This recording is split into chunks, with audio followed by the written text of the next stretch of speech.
نبی پاک صلی اللہ علیہ وسلم نے ہماری توجہ دلائی. حضور صلی اللہ علیہ وسلم نے فرمایا بے توجہی کے ساتھ ادھر ادھر خیالات کر کے رب سے نہ مانگا کرو،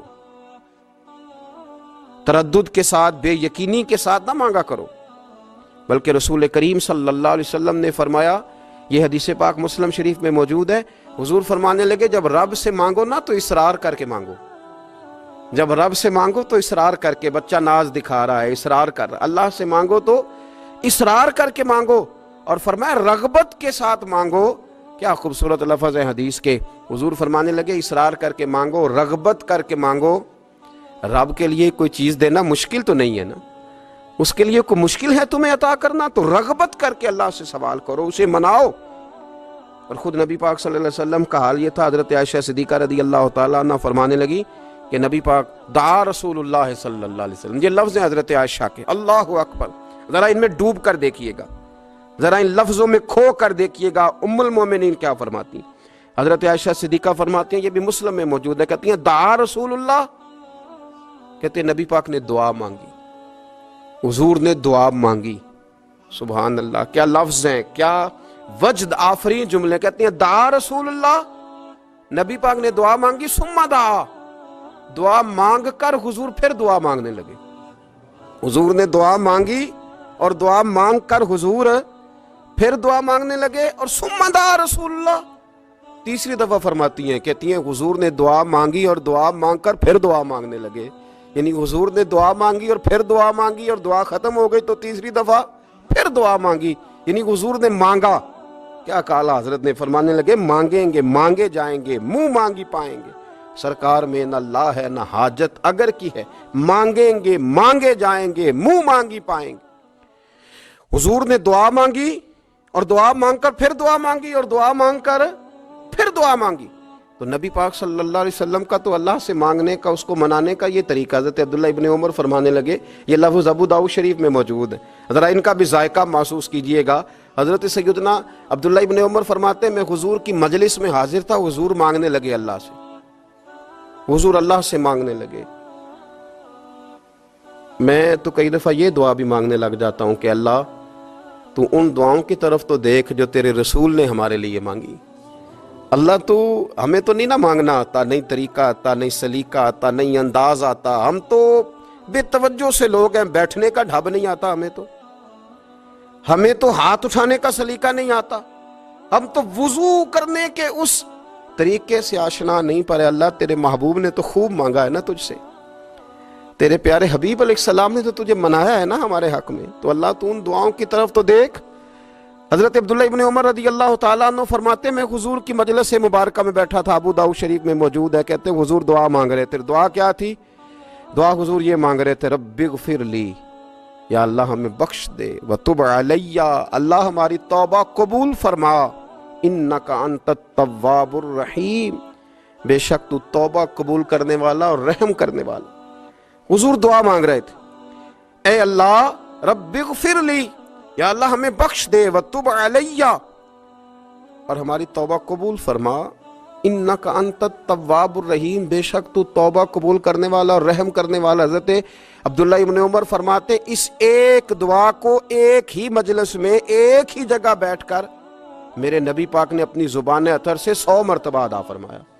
100 مرتبہ حضور نے یہ لفظ کہے، رب اغفر لی وتب علیہ، رب اغفر لی وتب علیہ، رب اغفر لی، اے اللہ بخش دے، رحم فرما، وتب علیہ، بس قبول کر لے نا اب ہماری توبہ، انک انت التواب الرحیم، بے شک تو توبہ قبول کر لیا کرتا ہے، تو رحم فرمایا کرتا ہے. ایک ہی مجلس میں 100 دفعہ حضور نے دعا مانگی، دعا مانگ کے پھر دعا مانگی اور دعا مانگ کے پھر دعا مانگی. اللہ کو منایا میرے رسول پاک، حضور نے ہمیں بتلایا، اسے مناؤ، اس کی بارگاہ عالی مرتبت میں جھکو. اور حضور نے خود بھی یہ طریقہ ہمارے سامنے بطور سنت کے چھوڑا، اور پھر نبی پاک صلی اللہ علیہ وسلم نے آگے بڑھ کے ہمیں کچھ اور باتیں بھی ارشاد فرمائی. حضور نے ہمیں بتلایا کہ پچھلے لوگ اپنے رب کو کیسے مناتے تھے، وہ کس طرح اس کے حضور ناز عرض کرتے تھے، منانے کے طریقے بھی بتلائے. فرمایا جب ماں باپ دعا مانگیں گے اولاد کے حق میں تو وہ مان جائے گا. حضور علیہ السلام نے فرمایا جب مسافر دعا مانگے گا تو اللہ مان جائے گا. فرمایا میرے رسول کریم نے کہ جب بیمار دعا مانگے گا تو اللہ مان جائے گا، اور سید عالم علیہ السلام فرمانے لگے جب تمہارے ضعیف، کمزور، مجبور لوگ دعا مانگیں گے تو اللہ مان جائے گا، اور حضور نے فرمایا جب تم فرض ادا کر کے دعا مانگو گے تو اللہ مان جائے گا، اور میرے محبوب نے فرمایا جب پچھلی رات اٹھ کے تم اس کے حضور عرض کرو گے تو وہ تمہاری دعاؤں کو قبول کر لے گا، وہ تم مان جائے گا۔ اور حضور نے ہمیں دن بتائے، فرمایا جمعے والے دن مانگنا مان جائے گا، شب قدر کو مانگ لینا مان جائے گا، شب برات میں دعائیں کرنا وہ مان جائے گا، رمضان کی راتوں میں مانگنا مان جائے گا، قرآن پاک کے ختم کے موقع پر دعا کرنا مان جائے گا۔ طریقے بتلائے۔ اب یہ ہے کہ ہم نے تو مانگنا تھا نا اس کی بارگاہ میں، ہم نے تو حاضر ہونا تھا، ہم نے تو جانا تھا، اب ہم نے آگے بڑھنا ہے، اس کے حضور عرض کرنا ہے۔ حضور نے ہمیں بتلایا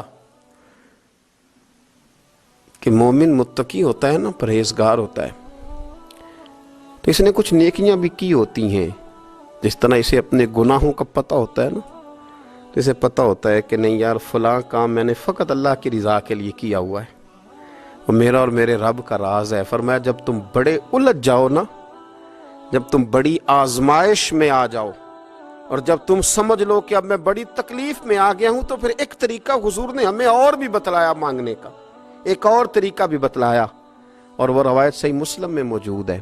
راوی حضرت عبداللہ ابن عمر رضی اللہ تعالیٰ عنہ، حضور فرماتے ہیں 3 لوگ سفر کر رہے تھے، یہ آپ اندازہ فرمائیے صحیح مسلم کی حدیث ہے، اور ذرا حضور کے سمجھانے کا ایک یہ رنگ بھی ہے اللہ کو منانے کا، ایک یہ انداز بھی ہے اس کی بارگاہ میں گزارشات پیش کرنے کا، یہ بھی ایک طریقہ حضور نے ہمیں بتلایا۔ اگرچہ اپنی نیکیوں کو چھپانا چاہیے، نیکیاں جو چھپی ہوئی ہوتی ہیں وہ قیمتی ہوتی ہیں، وہ قیمتی چیزیں ہوتی ہیں جو لوگوں نے چھپا کر کے رکھی ہوتی ہیں۔ حضرت عبداللہ ابن عمر فرمانے لگے کہ نبی پاک صلی اللہ علیہ وسلم فرماتے ہیں 3 لوگ سفر کر رہے تھے، رستے میں طوفان آ گیا، تیز بارش شروع ہو گئی، تو حضور فرماتے ہیں وہ تینوں بارش سے بچنے کے لیے ایک غار میں چھپ گئے۔ ہم کو پتہ ہے پرانے زمانے کے اندر غاریں ہوتی تھیں، اور لوگ جب سفر کرتے تھے لمبے تو پتھروں اور پہاڑوں کے بیچ میں سے سفر کرتے تھے، وہ غار کے اندر چلے گئے۔ اب چونکہ طوفان بہت زیادہ تھا، جب وہ غار کے اندر چلے گئے تو اللہ کے پیارے حبیب صلی اللہ علیہ وسلم فرماتے ہیں ایک پتھر اوپر سے لڑکتا ہوا آیا، اور غار کے منہ کے آگے آ کے اس نے غار کو بند کر دیا۔ اب اتنا تیز اور اس مضبوطی کے ساتھ وہ پتھر لگا، اور اتنا صحیح فٹ ہوا کہ اندر روشنی آنی بھی ختم ہو گئی۔ اب 3 لوگ ہیں، تھوڑی دیر تو وہ پریشان رہے کہ شاید اب کبھی بچ نہیں سکیں گے، شاید چاروں جانب اندھیرا ہی ہے اور اندھیرا ہی رہے گا، شاید یہاں سے نکلنے کے لیے اب ہمیں کوئی رستہ میسر نہیں آئے گا۔ وہ پہلے تو پریشان ہوئے، پھر کہنے لگے یار اس طرح کرو، ذرا غور کیجئے گا میری بات پہ۔ فرمایا اس طرح کرو، اگر کوئی زندگی میں نیکی کی ہے نا تو ذرا اس نیکی کو یاد تو کرو، اور یاد کر کے اس مالک کے حضور عرض تو کرو، وہ کریم ہے، کوئی آنکھو شاید من جاوے تے گل کم تتڑی دا بن جاوے، عرض تو کرو۔ تو ان میں سے یہ آپ اندازہ فرمائیے، یہ بات بیان کون کر رہا ہے؟ یہ مدینے والے رسول بیان کر رہے ہیں، یہ نبی پاک علیہ السلام نے بیان فرمایا، یہ وہ کہانی ہے جو ہمیں ہمارے نبی پاک نے سنائی، رسول کریم علیہ السلام نے ہمیں بتلائی، یہ داستان محبت۔ حضور فرمانے لگے ایک نے ان میں سے ہاتھ اٹھائے، اور اس نے انداز کیا چھیڑا، عرض کرنے لگا اللہ تو جانتا ہے نا میں نے بکریاں رکھی ہیں، میں غریب ہوں، مزدور ہوں، اور مالک تو یہ بھی جانتا ہے کہ میرے بچے بھی ہیں، بیوی بھی ہے، پر میں جب بھی گھر لوٹا ہوں تو دودھ میں نے بچوں اور بیوی کو پہلے نہیں دیا، بوڑھے ماں باپ کو پہلے دیا۔ اللہ میں نے ان کے ساتھ ہمیشہ کرم کے بازو کھول کر معاملہ کیا، وہ غار میں تنہا بیٹھے ہیں اور اپنے مالک کو منا رہے ہیں۔